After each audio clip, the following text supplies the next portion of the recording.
Right now, the government rates, they have been going up in the past couple weeks, and actually just this last week they started coming back down again, because we get new rates every day based on what's happening in the market, in the stock market. So I would say probably about 5%. Ooh, wow, I spent 30 years paying off a 10% loan. Yeah, when I got into the business originally, we were in the teens. The rates were in the teens. Wow, that's amazing. I never thought I'd be here 30 years, but right, I know. More than that. It's a great time to purchase a home right now. It is, yeah. It really is. And especially if you're a first-time home buyer, you get $8,000 tax credit from the government. And so it's really not giving yourself good fortune on somebody else's bad fortune. They really need to get out of that situation that they're in. So we need to get rid of the inventory that's in the market to help things, you know, improve. Wow. Now they have a thing called a short sale. Right, exactly. And can you explain a short sale? That would be in lieu of a foreclosure. If you want to sell your home and you owe more than what the property is worth, you can go to your bank that holds the mortgage and ask them if you can sell it for less than what you owe. They, you know, if they approve it, then you can sell the house. And it's not a foreclosure, you still own the house. And you're the one who's selling it, you're the seller. And however, it can look unfavorable on your credit report. But wouldn't a foreclosure look bad too? A foreclosure would look bad as well, yes. Okay. And the underwriters, I believe at this point in time, kind of are looking at it as the same thing. I'm thinking though, that the foreclosure would be the entire loan would be forgiven, right?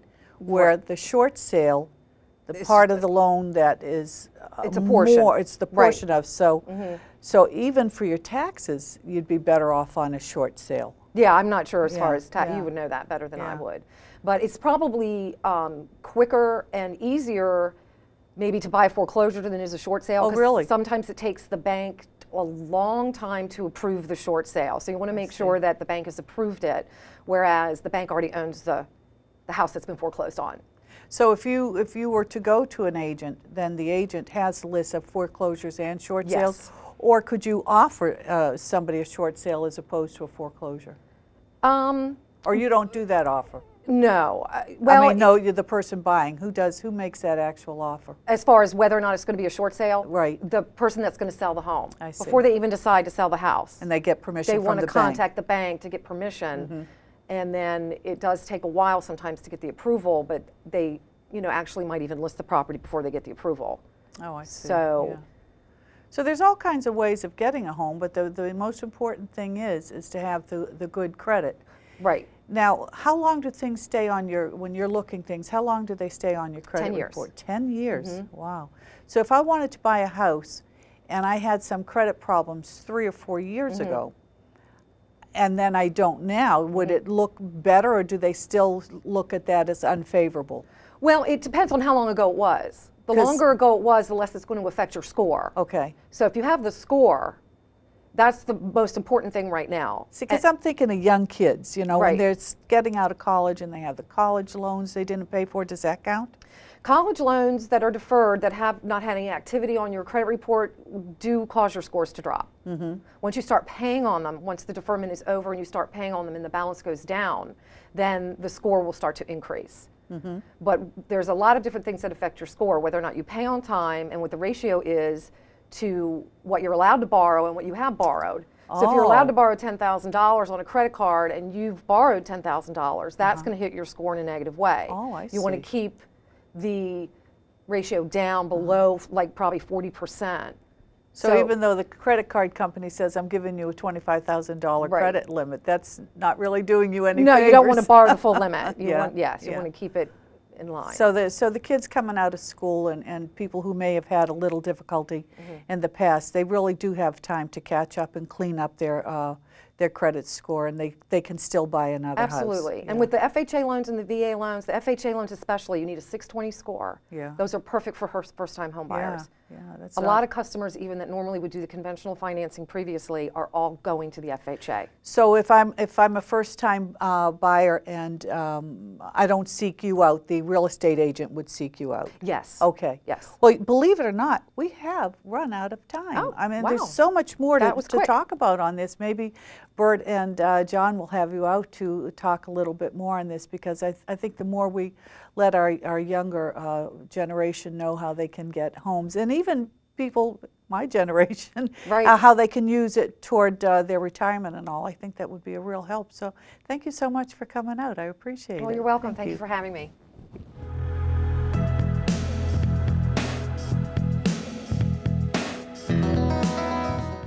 Hi, and welcome back to Bowie Business Journal.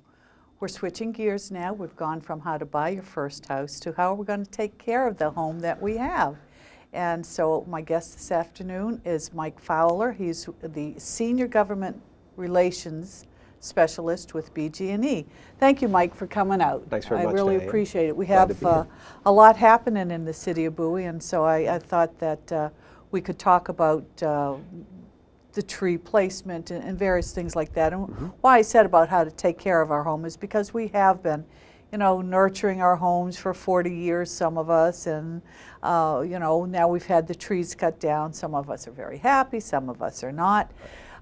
So we want to talk about the tree cutting program and the success of it, and if it's almost done, when do you think you'll be done? So I think what we'll start with first is the success of the tree cutting program. Sure. Well, very happy to report that so far the indices or the results that we've been tracking we're meeting the goals. The goals we set for the overall program were we wanted the Bowie system to perform equal to or better than the BGE total system. Okay. And that's happening. The numbers are tracking about equal to, in most cases, a little bit better than the BGE system. So we know that it's working. Well, that's good news. That's good news. And when do you suppose you'll be finished with this?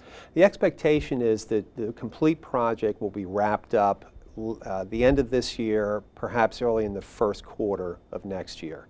We are about 75 to 80% complete on the tree work, and about 70% complete on the construction work. So we're about 3/4 of the way through the entire project. The construction work, we'll have to get back to that to see what that construction work is. I want to ask you about the amount of trees coming down, because I know we've taken down something like 9,000 trees.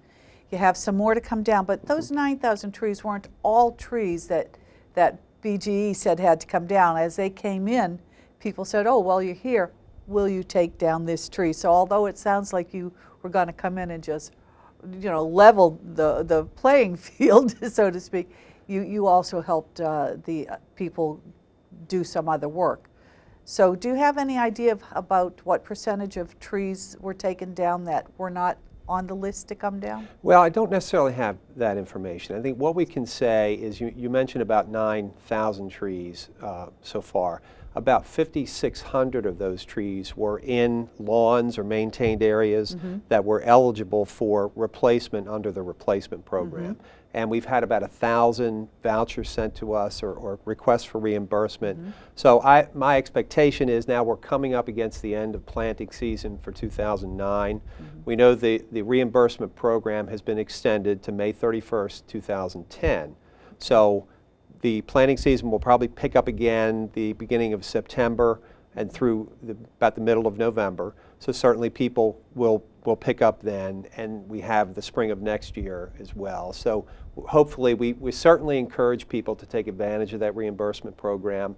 The details, I believe, are on the Bowie website. They can certainly call BGE for the details on that. We've tried to reach out and give people as much information I'm going to as we ask could. you about the details now, because I know they come in the bill, but as most people, when you get that extra paper in the bill, it just goes in the round can. So what do you actually have to do to get the reimbursement for the tree, and what size tree had to come down to get this reimbursement? These are trees that are over 8 inches in diameter. They're called diameter breast height, which is about 5 feet above the ground. So 8 inches in diameter or larger.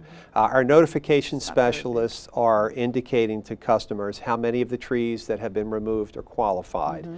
We ask the customer to go to a licensed nursery to purchase the tree off of the approved species list. And these will be trees that will not grow at their mature height to a height that will interfere with the power lines going forward. We certainly don't want to create more problems.